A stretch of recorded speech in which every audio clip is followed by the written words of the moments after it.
দুনিয়ার সবচেয়ে কঠিন মুহূর্তে যদি একজন মানুষও তোমার পাশে দাঁড়িয়ে বলে আমি তোমাকে বিশ্বাস করি, তাহলে সেই কথাটাই জীবন বদলে দেয়।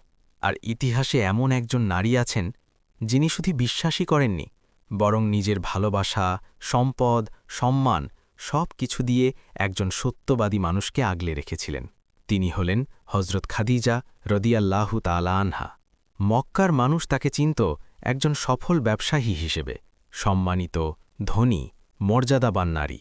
কিন্তু তার সবচেয়ে বড় পরিচয় ছিল তিনি ছিলেন পবিত্র হৃদয়ের মানুষ। একদিন তিনি শুনলেন মক্কায় একজন যুবক আছেন যিনি কখনো মিথ্যা বলেন না, কারো সাথে প্রতারণা করেন না। মানুষ তাকে ডাকে আল আমিন, বিশ্বস্ত বলে। সেই যুবক ছিলেন মুহাম্মদ সাল্লাল্লাহু আলাইহি ওয়াসাল্লাম। তখনও তিনি নবী হননি। হজরত খাদিজা রাদিয়াল্লাহু তাআলা আনহা সিদ্ধান্ত নিলেন তিনি তার ব্যবসার জন্য মুহাম্মদ সাল্লাল্লাহু আলাইহি ওয়াসাল্লামকে দায়িত্ব দেবেন। তিনি চাইলেন সত্যিকারের একজন আমানতদার মানুষকে। কারণ খাদিজা রাদিয়াল্লাহু তাআলা আনহা জানতেন টাকা বড় নয়, সততা বড়। ব্যবসার সফর শেষে যখন মুহাম্মদ সাল্লাল্লাহু আলাইহি ওয়াসাল্লাম ফিরে এলেন, খাদিজা রাদিয়াল্লাহু তাআলা আনহা অবাক হয়ে গেলেন। ব্যবসায় লাভ হয়েছে অনেক, কিন্তু তার থেকেও বড় কথা এই যুবকের সততা, নম্রতা, চরিত্র। তিনি বুঝে গিয়েছিলেন এ মানুষ সাধারণ নয়। সময় যেতে লাগল। খাদিজা রাদিয়াল্লাহু তাআলা আনহা তার অন্তরে অনুভব করলেন এই মানুষটি তার জীবনের সঙ্গী হতে পারেন। অবশেষে তাদের বিবাহ হল, এবং এই বিবাহ ছিল ভালোবাসা, সম্মান আর বিশ্বাসের এক অনন্য উদাহরণ। সেই রাত যখন দুনিয়া বদলে গেল, সময় গড়িয়ে গেল। মুহাম্মদ সাল্লাল্লাহু আলাইহি ওয়াসাল্লাম একা থাকতে ভালোবাসতেন। তিনি হেরা গুহায় গিয়ে চিন্তা করতেন, ইবাদত করতেন। এক রাতে হেরা গুহায় ঘটে গেল ইতিহাসের সবচেয়ে বড় ঘটনা। ফেরেশতা জিব্রাইল আলাইহিসসালাম এসে বললেন, ইকরা, অর্থাৎ পড়ো। মুহাম্মদ সাল্লাল্লাহু আলাইহি ওয়াসাল্লাম ভয় পেয়ে গেলেন, শরীর কেঁপে উঠল। তিনি দৌড়ে ঘরে ফিরে এলেন। ঘরে ঢুকেই বললেন, আমাকে ঢেকে দাও, আমাকে ঢেকে দাও। খাদিজা রাদিয়াল্লাহু তাআলা আনহা ছুটে এলেন, কাপড় দিয়ে তাকে ঢেকে দিলেন, জড়িয়ে ধরলেন। তিনি ভয় পাননি, কারণ তিনি জানতেন এই মানুষ কখনো মিথ্যা বলতে পারে না। আল্লাহ তাআলা আপনাকে অপমান করবেন না। কিছুক্ষণ পর রাসূলুল্লাহ সাল্লাল্লাহু আলাইহি ওয়াসাল্লাম বললেন, আমার কি হচ্ছে? আমি ভয় পাচ্ছি।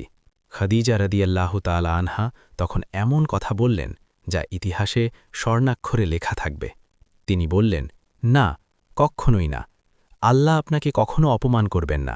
আপনি আত্মীয়তার সম্পর্ক বজায় রাখেন, অসহায়কে সাহায্য করেন, গরিবকে দান করেন, অতিথিকে সম্মান করেন, সত্যের পথে থাকেন। এই কথাগুলো ছিল একজন স্ত্রীর শুধু ভালোবাসা নয়, এটা ছিল ঈমানের প্রথম আলো।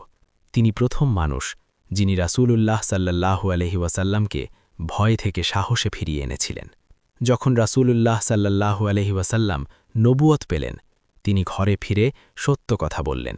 আর খাদিজা রাদিয়াল্লাহু তাআলা আনহা কোনো প্রশ্ন করেননি, কোনো সন্দেহ করেননি। তিনি শুধু বললেন, আমি সাক্ষ্য দিচ্ছি আপনি আল্লাহর রাসূল। এইভাবেই খাদিজা রাদিয়াল্লাহু তাআলা হলেন ইসলামের প্রথম মুসলিম, প্রথম বিশ্বাসী, প্রথম সহযোদ্ধা। খাদিজা রাদিয়াল্লাহু তাআলা আনহা শুধু কথা দিয়ে পাশে ছিলেন না। যখন ইসলাম প্রচারের কারণে রাসূলুল্লাহ সাল্লাল্লাহু আলাইহি ওয়াসাল্লামকে কষ্ট দেওয়া হলো, যখন মানুষ তাকে অপমান করল, যখন মক্কায় বয়কট শুরু হলে, খাদিজা রাদিয়াল্লাহু তাআলা আনহা সব কিছু হারালেন। তিনি তার সম্পদ বিলিয়ে দিলেন, সব দান করলেন ইসলামের পথে। কষ্টের দিনগুলোতে তিনি খাবার কম খেতেন, কিন্তু রাসূলুল্লাহ সাল্লাল্লাহু আলাইহি ওয়াসাল্লাম যেন খেতে পারেন এটাই চাইতেন। একজন নারী যিনি মক্কার সবচেয়ে সম্মানিত ছিলেন, তিনি বেছে নিলেন কষ্ট শুধু আল্লাহর দ্বীনের জন্য। কিন্তু এই কষ্টই তার শরীর দুর্বল করে দিল। একদিন রাসূলুল্লাহ সাল্লাল্লাহু আলাইহি ওয়াসাল্লাম বুঝলেন খাদিজা রাদিয়াল্লাহু তাআলা আনহা আর বেশি দিন বাঁচবেন না।